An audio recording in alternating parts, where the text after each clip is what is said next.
Welcome back. This video is on pedigree analysis and the learning goals of this session are 1. Define pedigree analysis. 2. Use the standardized symbols in the construction of pedigree chart. 3. Apply some of the tips or rules for interpretation of pedigree charts. 4. Analyze the given pedigree charts and deduce the genotype of the respective family members. And 5. List the importance of pedigree analysis. Scientists can study the inheritance of traits or genes in plants and animals by conducting controlled crosses or breeding. Inheritance in humans, however, cannot be studied by controlled experimental crosses. Therefore, scientists have devised another technique called as pedigree analysis in order to study the inheritance of genes in humans. Pedigree analysis refers to a genetic family tree, or it's a diagram which is used to analyze the mode of inheritance of a particular trait or a particular disease of interest in a family. Pedigrees are basically showing the parents and offsprings across generations, and it also shows us with individuals in the family affected or possessing with a particular trait or disease. Now, how do we have the construction of human pedigree chart? Such pedigrees are constructed by using standardized symbols. Now, some of the standard symbols used are square represents males in a family and circle represents female in a family. Now, shaded squares and circles are going to be indicating males and females affected with a particular disease or males and females having a particular trait. Whereas unshaded square and circle are going to be denoting males and females unaffected with a particular disease or males and females who lack a particular trait of interest. Now, individuals whose sex are unknown in a family are represented by a diamond. A horizontal line, a single horizontal line connecting square and the circle represents marriage or mating line. Whereas two horizontal lines connecting the square and a circle would be indicating a consanguineous type of marriage, which is a marriage between relatives or cousins.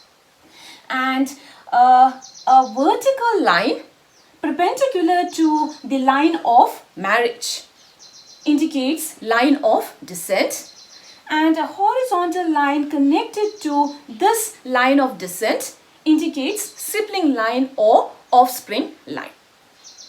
Now, each row in a chart would be indicating the generation, and usually generations are represented by Roman numerals on the left side of the chart.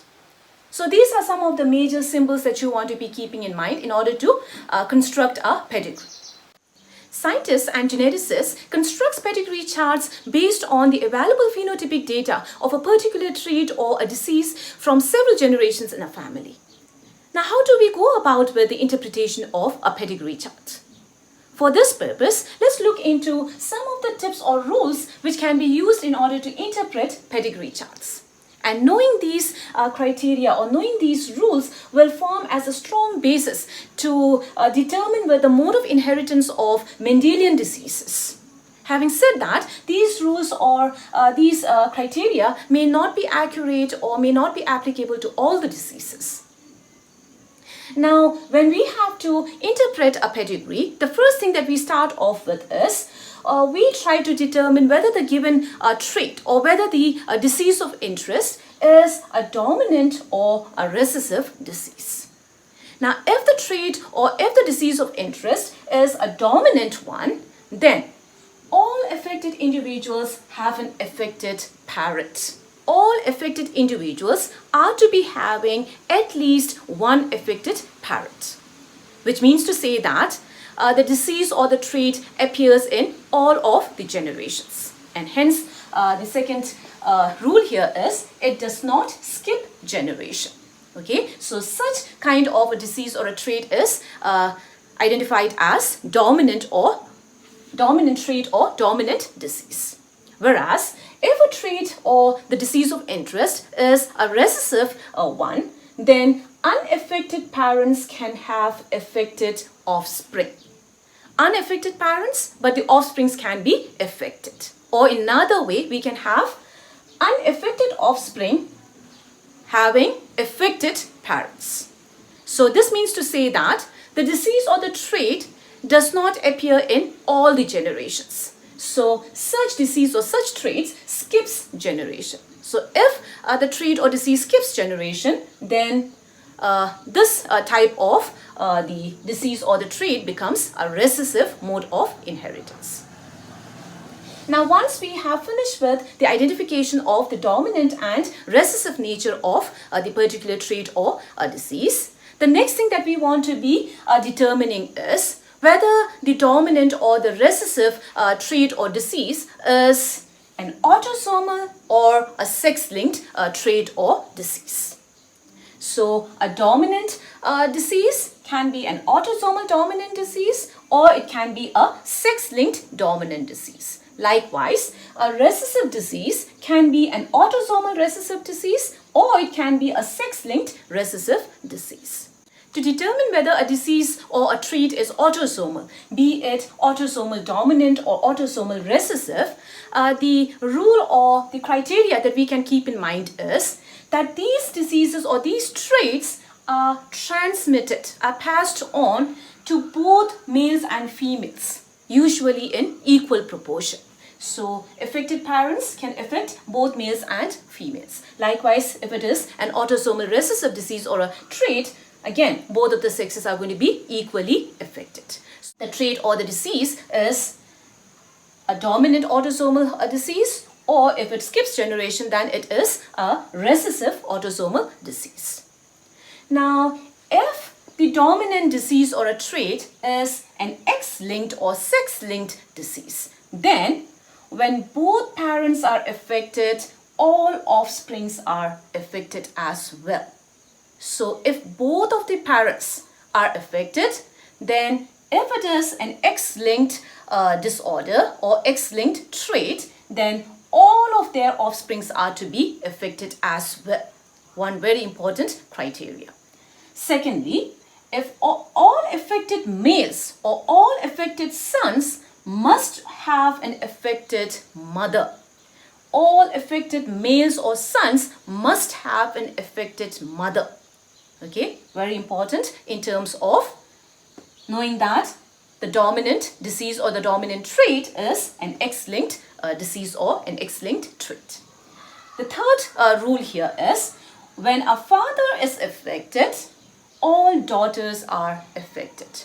So if the trait or if the disease is dominant and if father is affected, then all of his daughters are to be affected. All of his daughters are to be affected because it is a dominant trait or a dominant disease.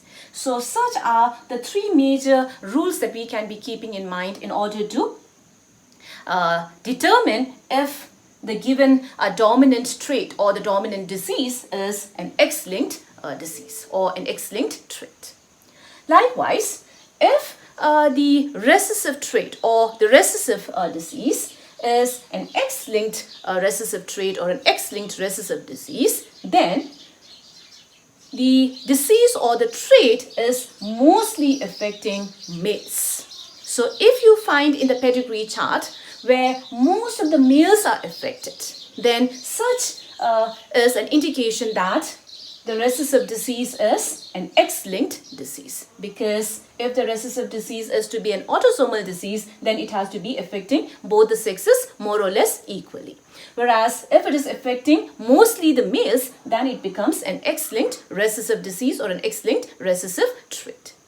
Second criteria that we can be noting is when mother is affected, all sons are affected. So if a mother is having the recessive trait or if the mother is suffering from this recessive disease, then all of her sons are to be affected. All of her sons are to be affected because we know sons are going to be receiving their only X chromosome from their mother. And because the mother is affected, then and it is a recessive disease or a recessive trait, so all the sons are to be affected. Thirdly, father must be affected to affect a daughter. So if you find a daughter getting affected with a recessive disease or a recessive trait in the chart, then you have to find that her father also is affected with the particular trait or with the particular disease. And such kind of the inheritance becomes an X-linked recessive disease or an X-linked recessive trait. So these are the major criteria or some of the rules that we can be keeping in mind in order to make sure that we are able to be having an easy distinction or determination of the trait or the disease in terms of dominance and recessiveness and in terms of autosomal or sex-linked nature. Now, since I said most of the sex-linked diseases are X-linked diseases, so such kind of X-linked diseases show even a kind of a typical inheritance pattern where affected fathers are going to be transmitting this to the daughters, and affected or the mother having the particular trait are going to be transmitting the trait or the disease to her sons. Likewise, if it is even X-linked recessive trait or a recessive disease, then affected father or father having the trait is going to be transmitting the disease or the trait to his daughters, whereas affected mother or a mother who usually is a carrier for recessive disease, she's going to be a carrier. She's not suffering from the disease, but then she can be transmitting the disease allele to her sons and making her sons affected with the disease. And such mothers are referred to as carrier mother. Now, such kind of the inheritance of a disease from father to daughter and carrier mother to son is referred to as crisscross inheritance. And crisscross inheritance is very typical in cases of X-linked diseases or X-linked traits. Let me now solve some of the pedigree problems. The first one here is a pedigree chart of PTC tasters in humans. PTC is an acronym which stands for a chemical compound known as phenylthiocarbamide. In human population, about 75% of humans have the ability to taste PTC, and for them, PTC is going to be tasting intensely bitter. Whereas the remaining 25% of humans are unable to taste PTC. So for them, PTC is going to be completely tasteless. So based on the ability to taste and the non-ability to taste PTC, we have PTC tasters and PTC non-tasters. So in this given pedigree chart, we have to realize that shaded squares or circles are denoting individuals, males or females, who have the ability to taste PTC. So they are PTC tasters, and unshaded circles are symbolizing PTC non-tasters. Now, we also see that this pedigree has 3 generations, which are denoted in Roman numerals. Roman numeral 1, 2, and 3. And under each individual, we have Arabic numerals written there. Now, this is a reference to each of the individual in a particular generation. So, if I have to refer to this father of the first generation, I would be referring to him as Roman number 1-1. The mother would be referred as Roman number 1-2. Likewise, their son would be referred to as Roman number 2-2. She would be referred as Roman number 2-3. Likewise, this male would be referred as Roman number 2-4. Likewise, this female would be Roman number 3-5. So in this way, we have the reference to each individual of each generation. Now, let's try to work out the pedigree analysis of PTC tasters of the given pedigree. Now, we have to determine 3 important things. The first one is whether PTC tasting is a dominant or a recessive trait. Second one, whether PTC tasting is an autosomal or an X-linked or sex-linked trait. And then we are to be determining with the genotypes of each of the individuals in the pedigree. So let's first go with whether PTC tasting is a dominant or recessive trait. So recalling with our rules for or some of the criteria for a trait to be dominant, we know that if a trait is to be dominant, affected individuals should have an affected parent. So what you see, this affected son has both of his parents affected. These two affected children have their father affected. These two affected children also have their father affected. And we find that PTC tasters are seen in all the generation, across the generation. It doesn't skip any generation. So hence, PTC tasting is a dominant trait. Alright? Next, whether PTC tasting is an autosomal or a X-linked or sex-linked trait. Now, this is a dominant trait already, and to be a sex-linked or X-linked dominant trait, we learned that the criteria was if both of the parents are affected, right? If the trait is dominant and if both of the parents are affected, all of their children are to be affected. But here, this is not the case, right? Their son is affected, but their daughter is unaffected. Second criteria to be a dominant X-linked trait. If father is affected, then all of his daughters are to be affected. Now, father is affected, but his daughter is not affected. Father is affected, but one of his daughter is not affected. So, we understand that this cannot be a dominant X-linked trait, whereas for an autosomal trait, for a dominant autosomal trait, we know that the trait has to be passing or the trait has to be transmitting to both the sexes equally. So you see, father is affecting both of the females and males. Again, this father is equally affecting his daughter as well as his son. So in that way, we realize that this is an autosomal dominant trait. So PTC tasting is autosomal. PTC tasting is autosomal dominant. And once we have determined the trait correctly, now we can proceed with the prediction of genotypes of each of the individuals. So to predict the genotype, we have to assign letters. Now, since PTC tasters are dominant, so let tasters be capital T because it is dominant. Tasters are dominant, and let non-tasters be small t because it is recessive. And we know that for an individual, there has to be 2 copies of the allele. And an individual who are non-tasters are going to be always homozygous recessive. So this is for sure that individuals who are non-tasters, and since non-tasting is a recessive trait, so they are always going to be having 2 homozygous recessive small t's. Whereas individuals who are tasters can have 2 possible genotypes. It can be homozygous dominant or it can be heterozygous. A capital T and small t combination as well.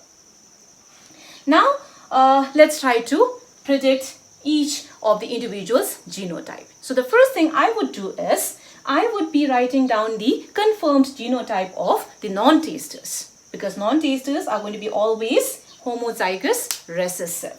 So each individual is going to be having 2 allele for the gene, right? And here, since they are non-tasters, both of the alleles are going to be small t, small t, small t, small t. So we have already predicted with the genotype of non-tasters. Now we are left with the tasters.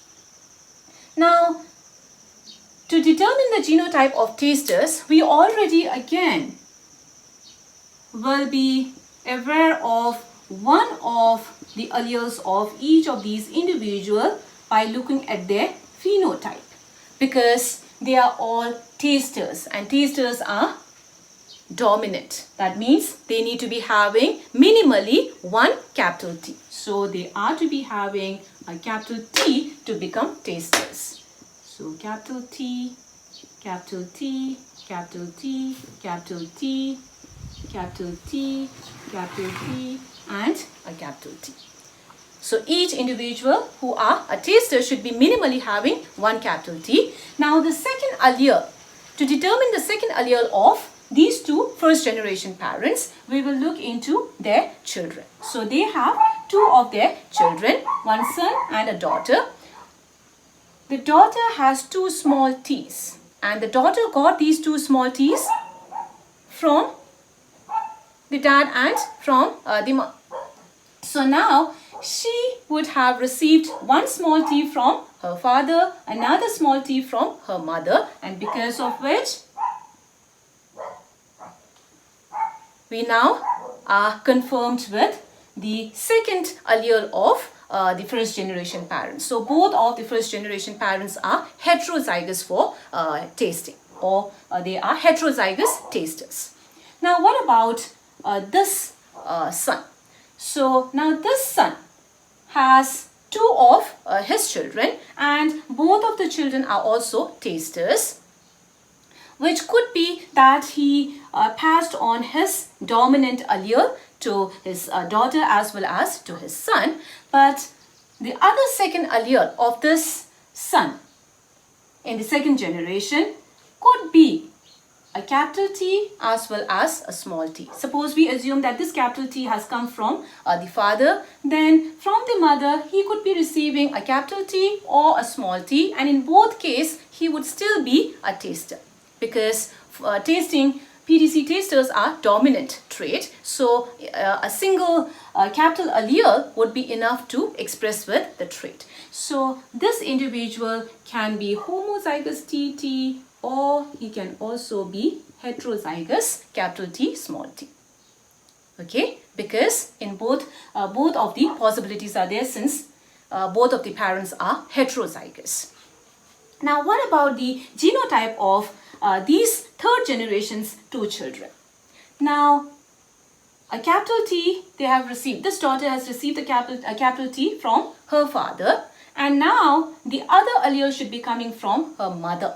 And since her mother is homozygous recessive, so she can only receive small t from her. Likewise, he has received this capital T from the father, but the mother could be only contributing small t. So their genotypes are confirmed. For sure, both of them are heterozygous. There's no confusion here, or there's no kind of any ambiguity here.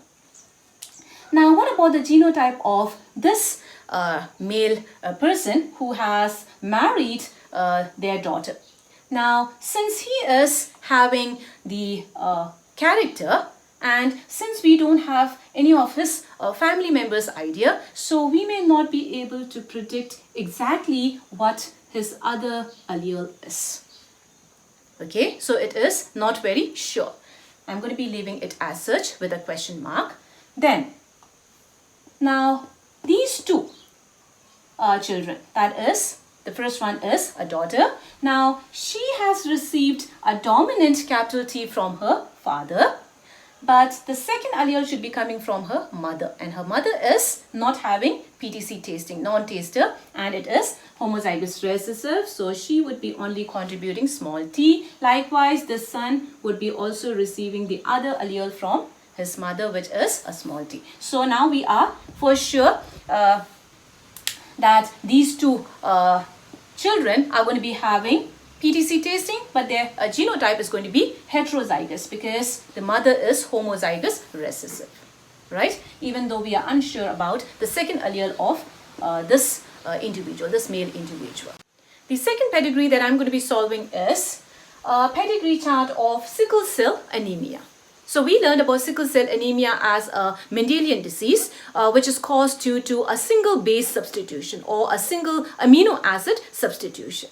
And because of such a single gene mutation, it has resulted in individuals having sickled RBC or sickled hemoglobin. So here is the given pedigree chart where you can be observing 3 generations, and you have the individuals of each of the generations numbered. Now, what we need to realize is, since this is a pedigree of sickle cell anemia, so shaded squares or circles are symbolizing with affected individuals, and unshaded circles or squares are symbolizing with unaffected individuals or normal individuals. So now the first thing that we want to be determining is whether sickle cell anemia is a dominant or a recessive disease. Now to determine whether it is dominant or recessive, let's look if the mode of inheritance shows the dominant pattern. So we have affected children. Now they don't have their parents having the disease. So affected children with unaffected parents. We have affected parent with unaffected children. And this is not a dominant trait or dominant disease because it skips generation. And because it skips generation, it is a recessive disease. The second thing that we want to be determining is whether sickle cell anemia is autosomal or X-linked. So if sickle cell anemia has to be recessive X-linked, then we know that affected daughters would be always having an affected father, which is not the case here. Affected mothers are going to be affecting all of their sons, which is not the case here. And because of which, we see that here we have unaffected parents affecting their children, and you have both of the sexes equally affected. And since both of the sexes are equally affected, it is an autosomal disease. So now we know that sickle cell anemia is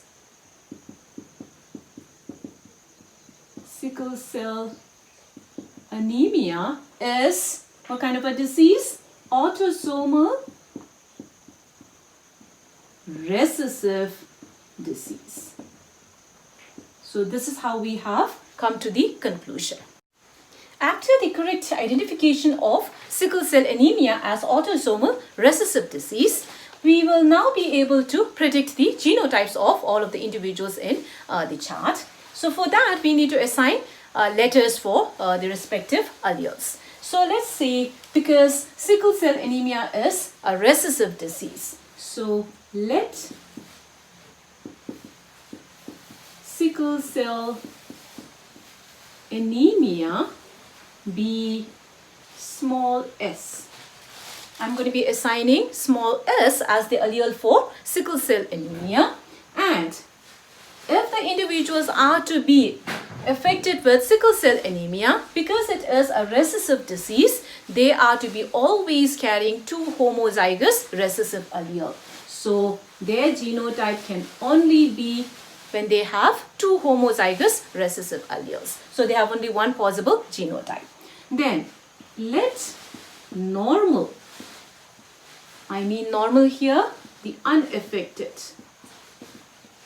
So let normal or unaffected individuals be capital S.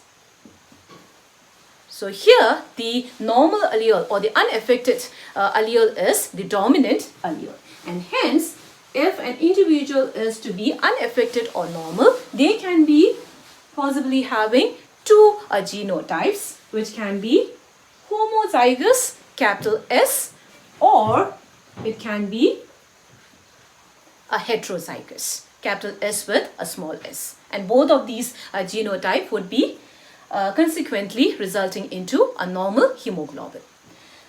Let us now come back to the pedigree chart and assign the respective genotypes. Now, since this son and this daughter is affected with sickle cell anemia, so we only have one possible genotype for sickle cell individual, because this disease is a recessive disease. So we can first write down the confirmed genotype of these two individuals. Okay, and now after having confirmed with the genotypes of the son and the daughter of the first generation parent, now we can go into the rest of the other individuals who are unaffected. Now, since unaffected are the normal individuals who are having the dominant allele. So they are all to be having one capital S.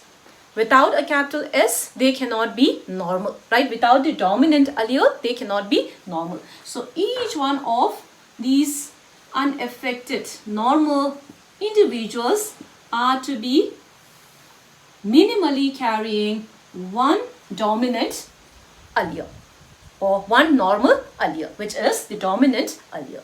Now what about the second allele in each of these unaffected individual? So let's first work out with these two parents. Now since they have affected a son and daughter, so we know that they have received, the son has received two of the small s, one each from both the parents. So each of the parents should have contributed one small s to the son, making him sickle cell anemia. And because of which we realize that both of their parents are heterozygous for the hemoglobin. Okay, so they are normal, but they are heterozygous. Now, what about the genotype of the son? Now, the genotype of the son, since phenotypically he is having normal hemoglobin, so he has received one of the capital S, either from his mother or from his father.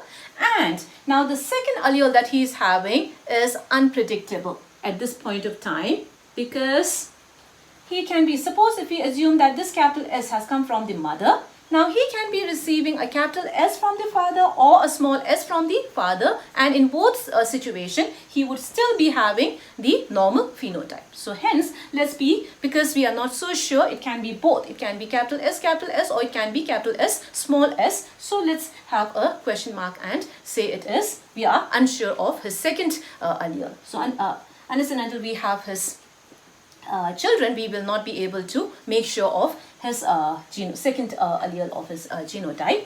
Now let's look into the genotypes of these two parents of the son who married to their daughter.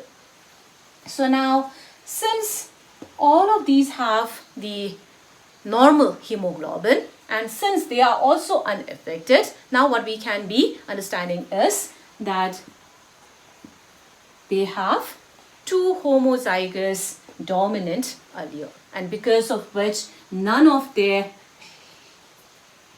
children got affected with sickle cell anemia, or the whole family is actually a normal family unaffected with sickle cell anemia.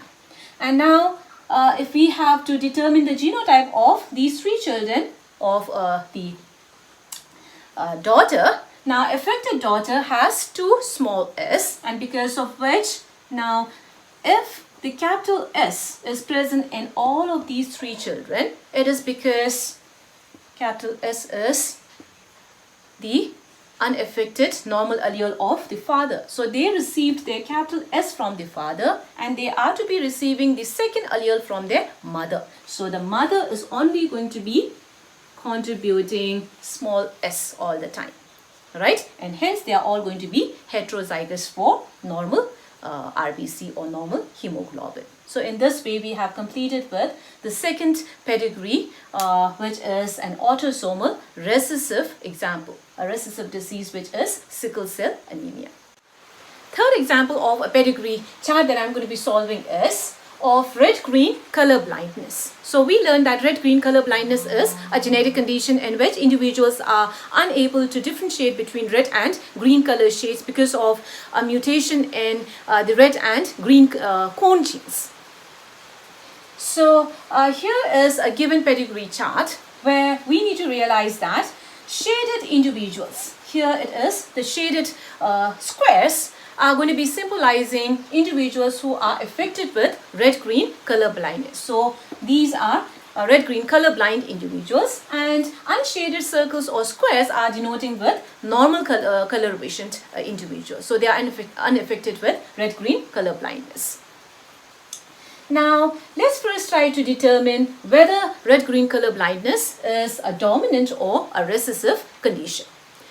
So if you look into the chart, what you see is affected son has unaffected parents. Affected sons of the third generation also have unaffected parents. So red-green color blindness is not appearing in all the generations. It skips some generation. And because it skips generation, it is a recessive condition.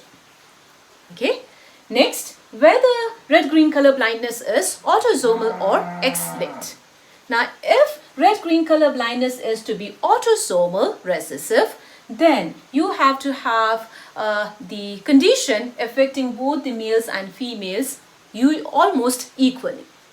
But here what you see is affected individuals are mostly males. And we learned that if it is X-linked recessive, then most of the affected individuals are going to be males. And such affected males are going to be normally born to unaffected mothers. So affected male usually born to unaffected mother. Affected males usually born to unaffected mothers. And because of which, because it is mostly in the males and because we have unaffected mother with affected son, so it is a X-linked genetic condition. So now we conclude that color blindness, red-green color blindness is X-linked recessive. It is X-linked recessive condition. Right? So now we are done with the identification of the particular condition or the disease. And with this, we are then to be predicting with genotypes of all of these individuals of the family. Now for that, we want to first assign with the letter, a suitable letter for color blindness. Now since color blindness is a recessive condition, so let color blind be small c, because color blindness is recessive.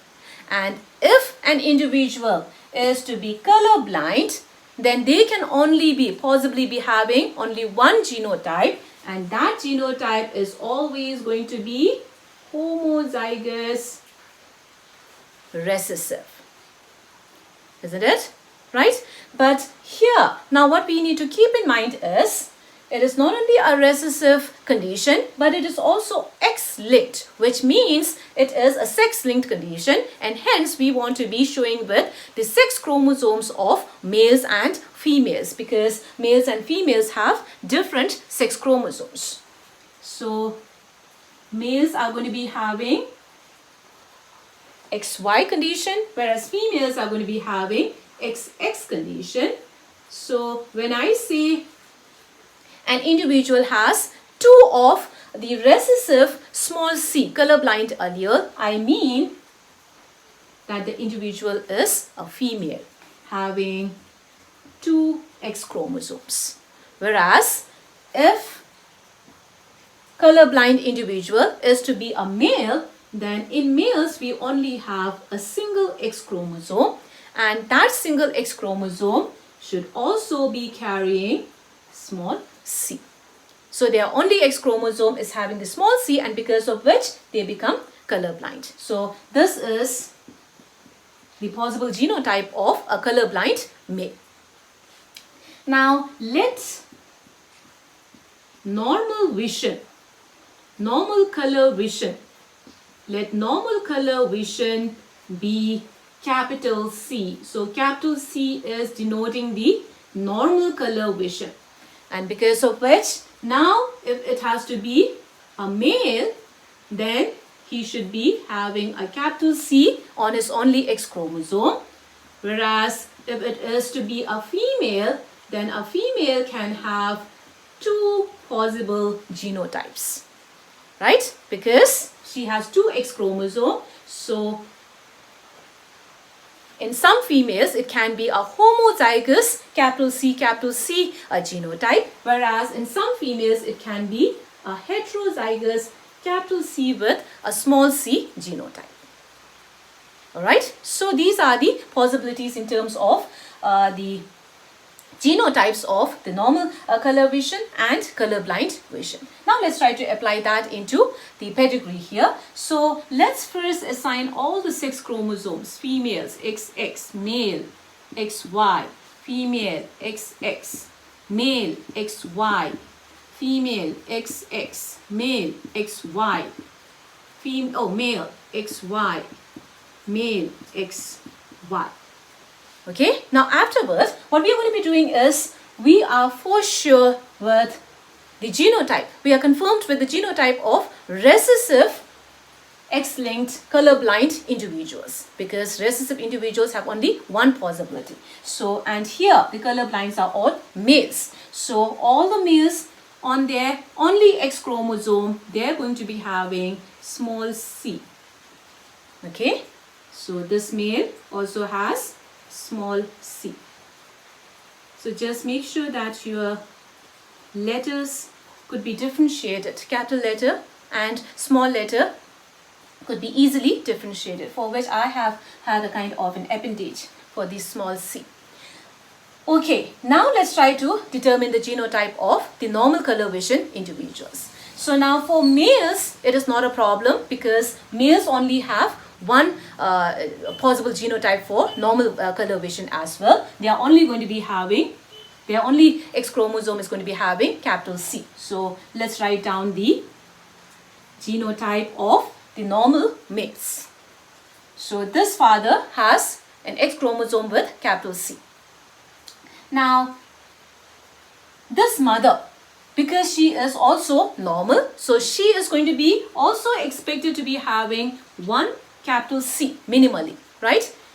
Even this female, because she is normal, she's going to be having one capital C. Female normal, one capital C. All right, that's it. Now let's determine with the second allele on the second X chromosomes in the females. So this mother, the first generation mother, because she has given birth to a colorblind son. So which means to say that, because in the sons, they are going to be receiving their only X chromosome from the mother, right? The other sex chromosome, which is the Y chromosome, is contributed by their father. So now, this only X chromosome in the colorblind son was contributed by the mother. So, she is heterozygous, right? She has capital C and the other X chromosome has small c.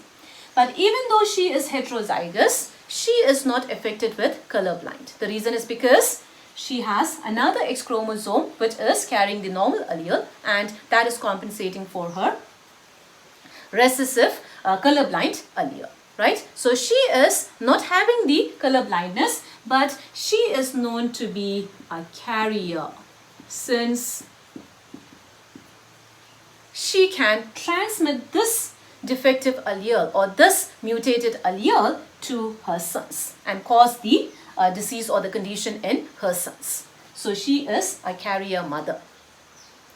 Then, now what about the genotype of this daughter?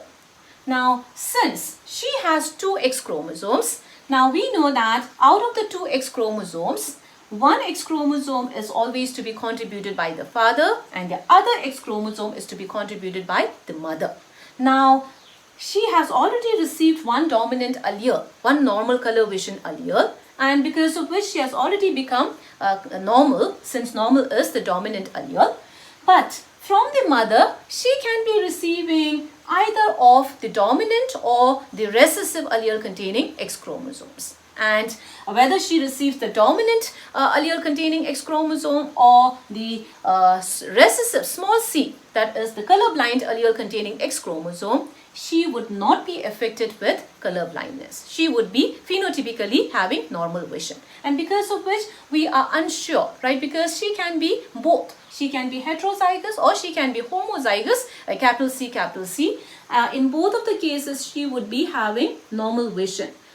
Because we don't have her subsequent generations to study, so we cannot be confirming at this moment about the second allele on the X chromosomes. Now let's go into their third daughter. Now this daughter, she is phenotypically normal, right? She has normal color vision and she marries to even a normal male. And both of them have produced two sons who are both colorblind. Now we know that sons are going to be receiving their only X chromosomes from the mother. So now we can predict the second X chromosome of this daughter to be having recessive small c, right? That is the colorblind allele. And because she had the heterozygous, so from her mother she has received, for sure she has received the recessive small c, that is colorblind allele containing X chromosome, and because of which both of her sons got affected with colorblind, and hence her genotype is a heterozygous capital C small c genotype. So phenotypically she is normal, she is having no color vision problem, but then yes, she has transmitted colorblind allele to her sons, and because of which she becomes again a carrier, right? So in this way we have to understand that in X-linked recessive condition, unaffected mothers can give birth to affected sons, because since in mothers we have two X chromosomes, so one of her X chromosomes can be normal, because of which phenotypically mothers can be unaffected with the disease or the condition, and she can be transmitting the defective or recessive allele to her sons and causing disease or causing the particular condition in the sons, and hence they are known as such. Females having heterozygous genotypes are referred to as carrier females or carrier mother, and a carrier mother is always going to be producing 50% of her sons having the particular condition or a particular disease, and in this case carrier mothers have resulted in sons with colorblind condition. For your information, here is a pedigree chart of Queen Victoria's family affected with hemophilia, which is a bleeding disorder caused due to the lack of clotting factors. Hemophilia is known as a royal disease due to the first occurrence of this disease in the fourth son of Queen Victoria. Queen Victoria herself was normal. She was not affected with hemophilia. So she appears to be a carrier for hemophilia. Now this recessive hemophilia allele then spread to all other European royal families through intermarriages.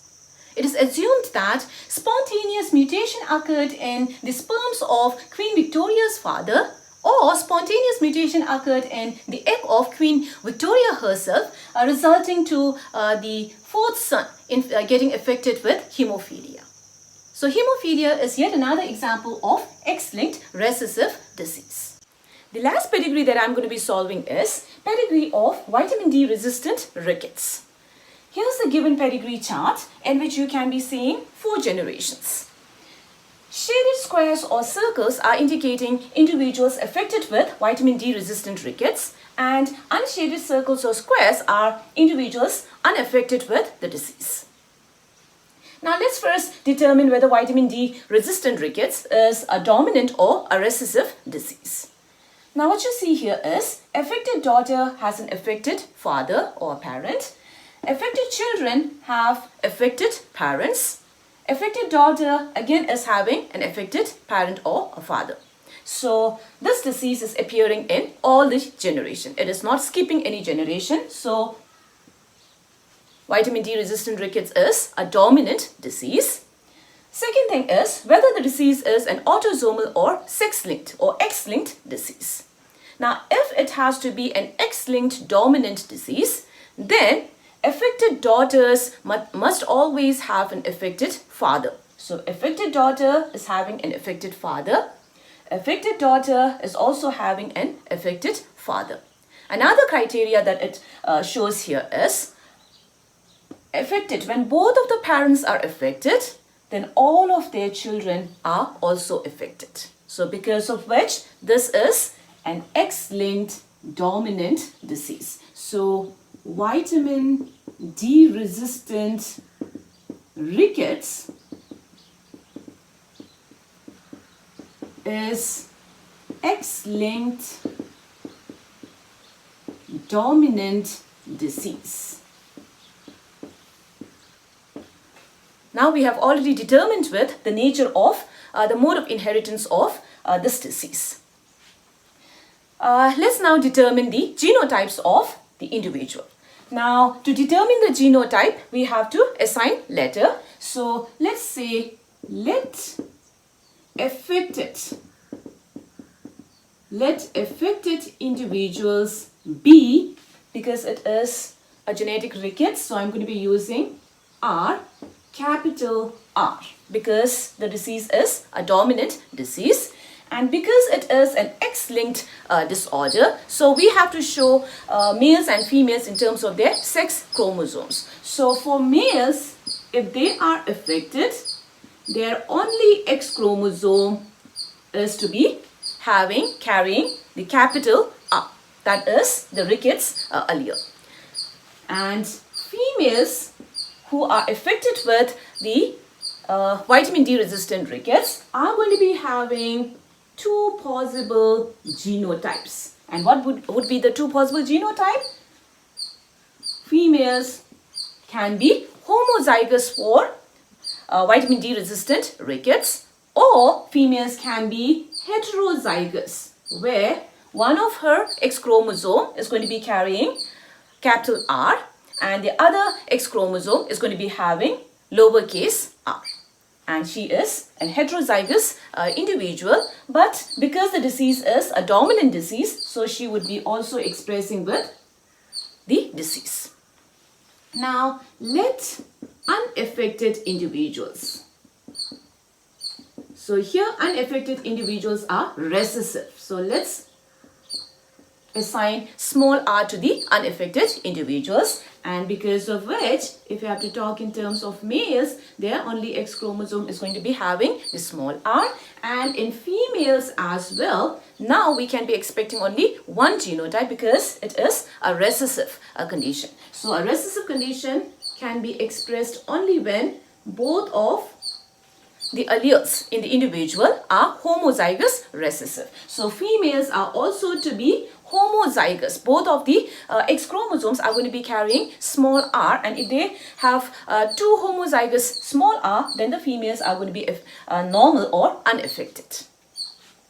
Now let's try to work out with the genotypes of individual. For that, let's assign the 6 chromosomes first. So I'm going to be writing the 6 chromosomes of each of these individuals.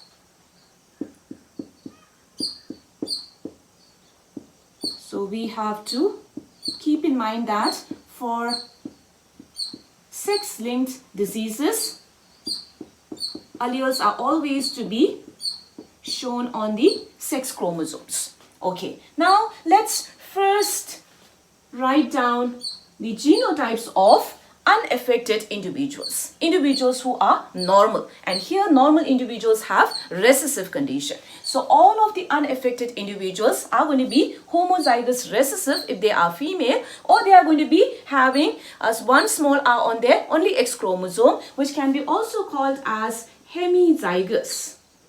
This condition is in the male because they have only one X chromosome and the other sex chromosome is the Y chromosome. So this condition is called as hemizygous condition. So males, if they are, so this mother who is normal would be homozygous recessive. Again, this female would be homozygous recessive. Here the male would be hemizygous for the normal recessive allele. Female is homozygous recessive, male is hemizygous recessive, and then this female is homozygous recessive.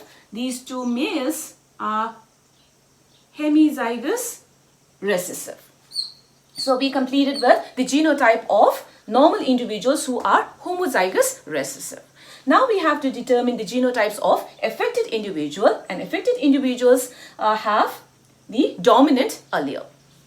Now if they are males, then they only have one hemizygous dominant allele. So males only have one X chromosome, and that X chromosome is to be carrying with the dominant disease allele, Rickets allele. So again, this male is affected, so he's going to be having capital R, right? Dominant allele. Male is affected here, so he's going to be having capital R allele. So these are the males who are affected in this chart. Now, females who are affected, because females have two X chromosomes, so we know for sure that one of her X chromosome would be having capital R because she is expressing with the phenotype. That is the disease condition, and disease condition is the dominant condition. So all the females who are affected with rickets would be carrying one capital R. That is for sure. Well, what about the second allele on the second X chromosomes in these females? So for this daughter, because she has a normal homozygous recessive mother, so we know that out of her two X chromosomes, one X chromosome has been contributed by her father, and the other chromosome, X chromosome, has to be coming from her mother. And because her mother is homozygous recessive, so she would be definitely having one small r as her allele on the other X chromosome. So she becomes heterozygous for vitamin D resistant rickets. Next, what about the genotype of this daughter? Now, she has already received one of her X chromosomes containing capital R, and that comes from her father for sure. Now, the other X chromosome has to come from her mother, and her mother, being heterozygous, could be contributing X chromosome containing capital R, or could also contribute X chromosome containing small r. Now, whether she receives the allele having the Rickets condition, or whether she receives the X chromosome containing the normal allele, which is the small r, she would still be expressing with rickets. Right? She would still be expressing with the disease because it is a dominant disease. So we cannot be certain with her second X chromosome allele because it can be either capital R containing X chromosome, or it can be a small r containing X chromosome from the mother. And because of which, and because we don't have the subsequent generation of this daughter, so let's just say we are unsure at this moment with the second X chromosomes allele. Likewise, if you go into the fourth generation daughter, again she is affected with the disease, and that is because she has received one of her X chromosomes carrying with the dominant R allele, which is the Rickets allele. And because of which she is expressing with the disease. Now the second X chromosome has to be coming from her mother. And since her mother is a normal mother, which means she has homozygous recessive X's, so because of which her mother is always going to be contributing X chromosome carrying small r. And she becomes, for sure, she becomes heterozygous in her genotype. Capital R from the father and small r containing X chromosome from the mother. And because of which she becomes affected with the disease, but her genotype becomes heterozygous. So with this, we have completed with the last kind of pedigree related with vitamin D resistant rickets, which is an X-linked dominant disease. Students, it's time for you to practice. You can pause the video to analyze the following pedigrees. The first one is phenylketonuria or PKU in humans.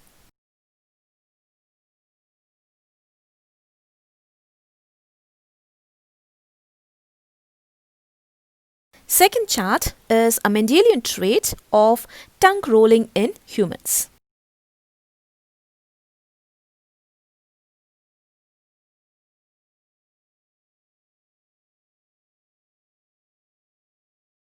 This last chart is a disease in humans known as Duchenne muscular dystrophy.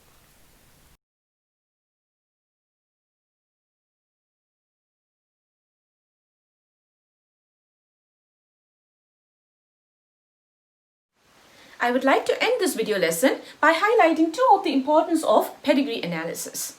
Pedigree analysis is an important tool to study inherited diseases in humans. Pedigrees are used by genetic counselors to figure out the genetic basis of diseases. They're able to determine the mode of inheritance of genetic diseases, whether the disease is a dominant or a recessive disease, and whether the disease is an autosomal or a sex-linked disease. And through such determination, genetic counselors are able to predict the probabilities or the risk of genetic disease in the future generations of a family. And thereby they are able to guide the family through the process of genetic testing and help them make informed choices based on their genetic testing results.